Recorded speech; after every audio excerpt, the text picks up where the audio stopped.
कहता है कि बीजेपी जो है ना वो हिंदुओं की पार्टी है। मैंने उससे कहा कि भाई बीजेपी कहाँ हिंदुओं की पार्टी, किसने कहा? बीजेपी मुसलमानों की पार्टी है लॉन्ग टर्म में। शॉर्ट टर्म में हो सकता है आपको ऐसा लग रहा हो कि बीजेपी हिंदुओं की पार्टी है, ना ना ना भाई, आप लॉन्ग टर्म में देखो। लॉन्ग टर्म में बीजेपी मुसलमानों की पार्टी है। कैसे वो समझो? बीजेपी किसको सुधारना चाहती है, हिंदुओं को या मुसलमानों को? बीजेपी किसकी गलतियों पर नजर रखती है कि नहीं तुम लोग गलती मत करना, गलती करोगे तो सजा देंगे। बीजेपी किसका भला सोच रही है कि तुम बेटर सिविलियन बनो, तुम ज्यादा एजुकेटेड रहो, तुम लॉयर्स बनो, तुम डॉक्टर्स बनो, वरना तुम देखो तुम लोग एजुकेशन में पीछे हो इसलिए तुम्हारी वाट लग रही है। तो बीजेपी किसको एजुकेशन का एहसास दिला रही है? मुसलमानों को। बीजेपी किसको बेहतर नागरिक बनने पे फोर्स कर रही है? मुसलमानों को। तो लॉन्ग टर्म में किसका फायदा होगा? और हिंदुओं के साथ बीजेपी क्या कर रही है?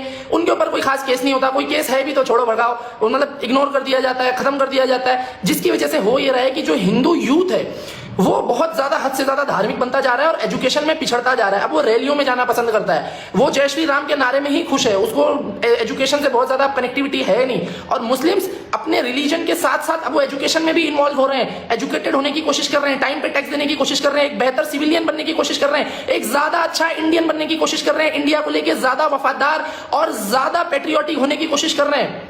तो बीजेपी लॉन्ग टर्म में किसकी पार्टी हुई? मुसलमानों की।